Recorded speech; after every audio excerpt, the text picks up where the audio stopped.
भी समझ में नहीं आ रहा तब भी कितनी शांत है। मैं जान के बोल रहा हूं, विश्वास मानो। ललित भैया, जब इतने गूढ़ विषय को सुनते सुनते इस सारे मुक्त जीव शांत हो सकते हैं, तो जो गूढ़ता में लीन है वो कितना शांत होगा, यह दिगंबर बीतरागी श्रवण का लक्षण।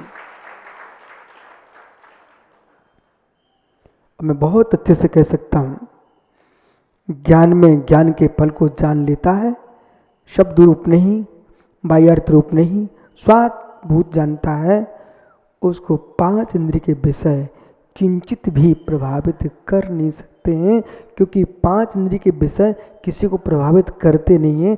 5 इंद्रिय के विषयों में प्रभावित होकर के ये अज्ञानी अपने ज्ञान को ले जाता है।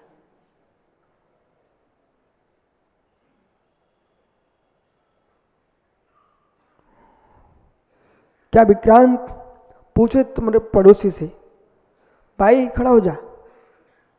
हाँ, काले कपड़े पहन के आया है। बेटा सुन, क्या कभी दीपक के ठेले के बुखाई क्या? हाँ, मैं समझ गया हूँ विषय को। इस चाट के ठेले पर खड़ा था भाई, तो चाट के ठेले पर चटनी ने कब कहा कि तू यहां से उठा के यहां रख दे, और फुल्की ने कब कहा इसमें तू पानी भर ले? ये कौन कर रहा था बेटा? हैं?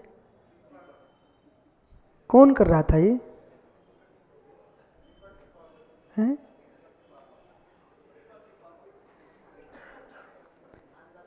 दीपक के पिताजी नहीं कर रहे थे। हे मित्र, तू समझ, वो कितनी चटनी तुझे लगाना, कितना क्या करना, और हाथ से उठा के मुख में गया था, ये मित्र किसने किया था? ये मोहित ज्ञान ने किया था। मोहित ज्ञान ने जो मोहित ज्ञान फुल्की का आनंद ला सकता है, वो निर्मोही ज्ञान आत्मा के रस का आनंद दे सकता है। बैठ जा भाई।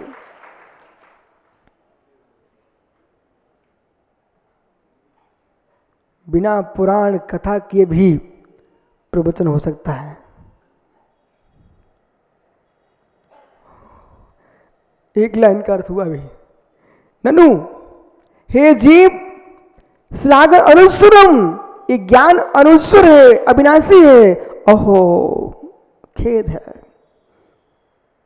कितने दुखी हो रहे आचार्य महाराज। अहो खेद है। हे श्रवण, तू निज ज्ञान के फल, ज्ञान की लीनता के लिए तूने ज्ञान प्राप्त किया था। अहो अहो, जो प्रशंसनीय ज्ञान, अमनेश्वर ज्ञान, उसको नस बेचता हुआ ज्ञानी। अनुभव सुन बेटा, पंडिताई का वेदन नहीं करना, पंडित का वेदन करना। 2 शब्द अलग हैं। ज्ञानी ज्ञानी ज्ञानी, अन्यथा वेद पांडित्यम सास पांडित्यम चान्यता, अन्यथा आत्म पांडित्यम लोका क्लेशं चान्यथा। मैंने बहुत श्लोक रटे, पर मुझे मालूम है इस श्लोक का आनंद आत्मा का आनंद नहीं है। जो आत्मा का आनंद है उसमें एक भी श्लोक नहीं है, वो तो सही श्लोक है। मालूम 1988 से लेकर के आज तक मैं रोज श्लोक रटता हूं, परंतु इस श्लोक का अर्थ श्लोक में ही है। वो श्लोक ही है, वो निजलोक नहीं है। जो निजलोक है उसमें कोई श्लोक नहीं है, उसमें कोई श्लोक नहीं है। अहमोस्य महात्म्य अन्यात्वम विज्ञन्ते, अज्ञानी जीव इस ज्ञान को प्राप्त करके अन्यत्र मृग्यन्ते, अन्य को खोजता है। मैं साधु बना हूं, मुझे सिद्धियां होना चाहिए, अलिमा महिमा लगमा ईसद वस्त कामत प्रकाम्य आदि मेरे रिद्धियां प्रकट हो जाए, मैं स्वर्ग में देव बन जाऊं, मैं साधु बन के सिद्धियां प्राप्त कर लूं, लोग मेरी पूजा करें। ऐसे भाव है, ये मोह का महात्मा है, ये अज्ञान की महिमा है, ये ज्ञान की महिमा नको नहीं है। ठीक है। और ज्ञेयों की अशुभ प्रवृत्ति की निवृत्ति जहाँ है, ज्ञान का अशुभ में प्रमन का अभाव जहाँ है, ज्ञान का ज्ञान में लवलीन होना, रमण करना, यही ज्ञायक का चारित्र है। ज्ञान पर्याय, दर्शन पर्याय, चारित्र पर्याय, तीनों अवस्थाएं भेद रूप हैं। ज्ञाता ज्ञान में, ज्ञाता दर्शन में, ज्ञाता चारित्र में जब भेद वृत्ति से देखता है तब तीनों में अतत दृष्टिगोचर होता है। ज्ञान भिन्न पर्याय है, दर्शन भिन्न पर्याय है और चारित्र भिन्न पर्याय है, व्यवहार चारित्र। व्यवहार चारित्र, व्यवहार रत्नात्रय। सम्यक दर्शन भिन्न है, सम्यक ज्ञान भिन्न है, सम्यक चारित्र भिन्न है, एक भूत नहीं है, एक भूत नहीं है, तीनों में परस्पर में अतत भाव है। ये अतत भाव नहीं स्वीकारोगे तो फिर एक ही समय में सम्यक प्रकट होते ही दर्शन ज्ञान चारित्र युगपद स्वीकार करना होगा। अब सिद्धांत क्रम से जब व्याख्या करते हैं तो आचार्य अमृतचंद्र स्वामी स्वयं पुरुषार्थ द्विपाय ग्रंथ में लिखते हैं, दर्शन और ज्ञान ये दोनों युगपत होते हैं। सम्यक दर्शन सम्यक ज्ञान युगपत होते हैं, चारित्र भजनीय है। घन पटल बिघ में सब तुम प्रकाश प्रता अभिव्यक्तिवत, मेघ पटल के विघटित होने पर जैसे सूर्य का प्रकाश सूर्य का प्रताप एक साथ होता है, ऐसे मिथ्यात्व के विघटित होते ही सम्यक दर्शन सम्यक ज्ञान युगपत प्रकट होता है। चारित्र भजनीय है, विकल्प है। अभी यहाँ संयम और संयम की अपेक्षा से कथन करना। आज यहाँ अभी जो तत्व स्थान में संयम शब्द का प्रयोग कर रहे थे, वह शब्द यहाँ स्वीकार नहीं किया। समझ रहे ना? ये विवक्षा। गोमटसार जीव कांड करता आचार्य भगवंत मिचन स्वामी चतुर्थ गुण स्थान की जब व्याख्या करते हैं तो उनकी दृष्टि अपनी दृष्टि से सिद्धांत दृष्टि, वो दृष्टि है रो इंद्रियस विरुद्धो रो जीवे तसे थावरे वापी जो सद्धेद जुड़तम सम्मति अविरुद्धो, जो पांच इंद्रिय के विषयों से विरक्त नहीं है, जो झटकाए की हिंसा की निवृत्ति से युक्त नहीं है, परंतु भगवान जिनेश्वर ने जो तत्व की प्रूपणा की है, जैसा सम्यक तत्व है वो जैसा का वैसा है, ऐसा यथार्थ सिद्धांत जिसका है वो अवृह सम्यक दृष्टि जीव है। अवृह सम्यक दृष्टि जीव है। इस दृष्टि से सम्यक दर्शन सम्यक ज्ञान एक साथ प्रकट होगा। अंधकार का जाना दीपक का प्रकाशित होना युगपत होगा। फिर भी कारण कार्य विधान रूपी, इसमें भी कारण कार्य भेद है, इसमें भी कारण कार्य भेद है। सम्यक दर्शन कारण है, सम्यक ज्ञान कार्य है। अभी उल्टा नहीं करना, अभी सीधे रहने दो। सम्यक दर्शन कारण है, सम्यक ज्ञान कार्य है। अब मैं उसकी व्याख्या थोड़ी देर से करता हूँ। सम्यक दर्शन कारण है, सम्यक ज्ञान कार्य है। हम ज्ञान को कार्य नहीं बना रहे, हम सम्यक ज्ञान को कार्य बना रहे हैं। ठीक है ना? हम ज्ञान को कार्य नहीं बना रहे हैं, सम्यक ज्ञान को कार्य बना रहे हैं। जब हम ज्ञान को देखेंगे, ज्ञान को, तो सम्यक का कारण बन जाएगा वो। फिर कुंद कुंद की गाथा लेके आना।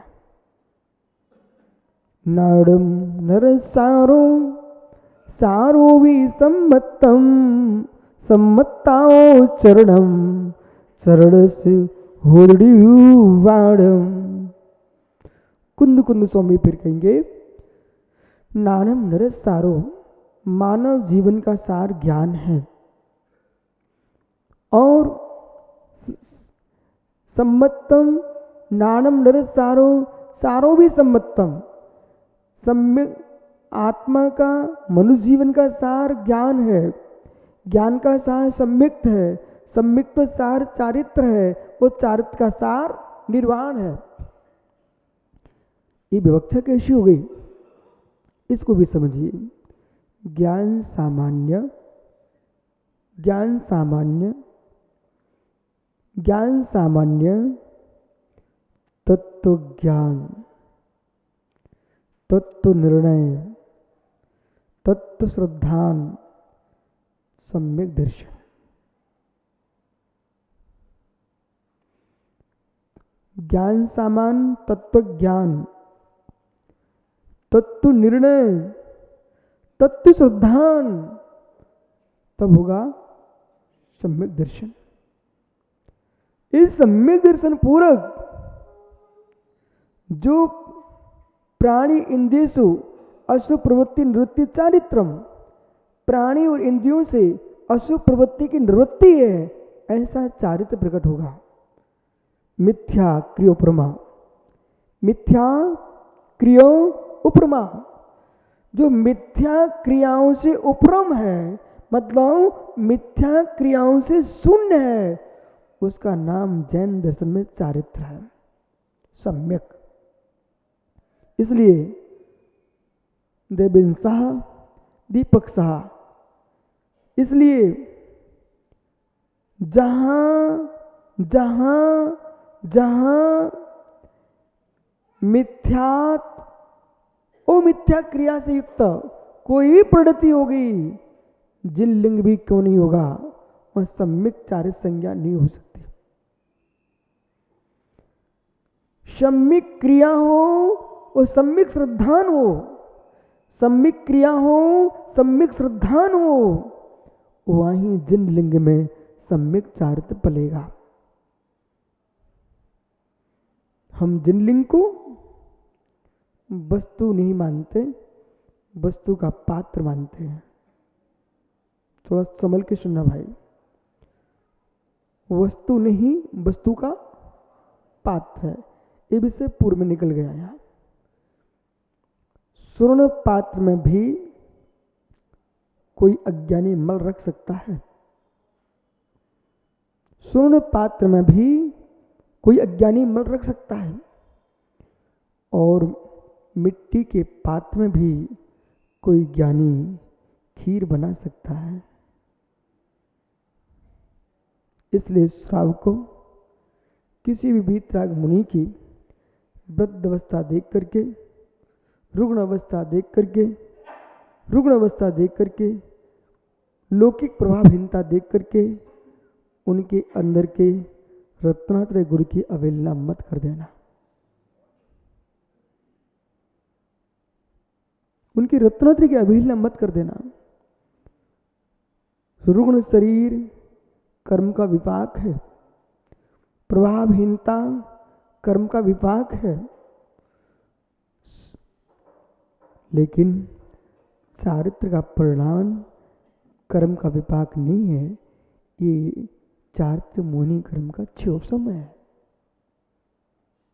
संयम क्षोभसम से प्रकट होता है, संयम उपशम से प्राप्त होता है, संयम क्षय से प्राप्त होता है। चारित्र मोहिनी कर्म का उपशमन भी होता है, चारित्र मोहिनी कर्म का क्षय भी होता है, चारित्र मोहिनी कर्म का क्षय उपशम भी होता है। और चारित्र मोहिनी के उदय से संयम नहीं होता, उदयिक भाव है।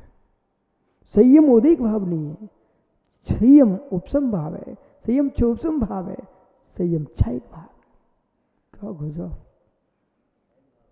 क्षयिक भाव है। स्याह चारित्र मोहिनी का क्षय कर देगा तो परम यथाख्यात को प्राप्त करेगा, इसलिए क्षयिक भाव को। और 9 लब्धियों में आप देखिए उसमें चारित्र है कि नहीं, बस। तो विषय पर रहो, पात्र को देख करके वस्तु की पहचान नहीं करना, वस्तु को देख कर वस्तु की पहचान करना। गल्ला मंडी में, धान्य मंडी में बोरों में धान रहता है, कोई टाट पट्टी के बोरे रहते हैं बारदाना, कोई प्लास्टिक के रहते हैं, उनको देख कर के कोई मोल भाव नहीं होता। एक लोहे की परखी होती है, आपके महाराष्ट्र में क्या बोलते हैं, एक लोहे का रहता है, उसको ऐसे डाल दिया जाता है, हाँ बंबू, चलो बंबू सही, उसको हिंदी में परखी बोलते हैं। परखी मतलब बोरे में अंदर डाल करके धान निकाल लेते हैं, परखते उससे। अब बोरा यानी बारदाना किसी का भी हो चलेगा, लेकिन धान परखी से देख लिए, बंबू से। ऐसे ज्ञानी जीव ये मुनिराज किम लहान किम मोठा, कौन छोटे कौन बड़े, कौन मझोल कौन कैसे, कितने 50 वर्ष दीक्षित, 5 वर्ष दीक्षित कि 1 वर्ष दीक्षित है, हमको कोई विकल्प नहीं है। जिन आगम की परखी में शुद्ध रत्नात्रय से मंडित आत्मा है, वो हमारे दिगंबर बीतरागी धरती के देवता है, शुद्ध वस्तु है।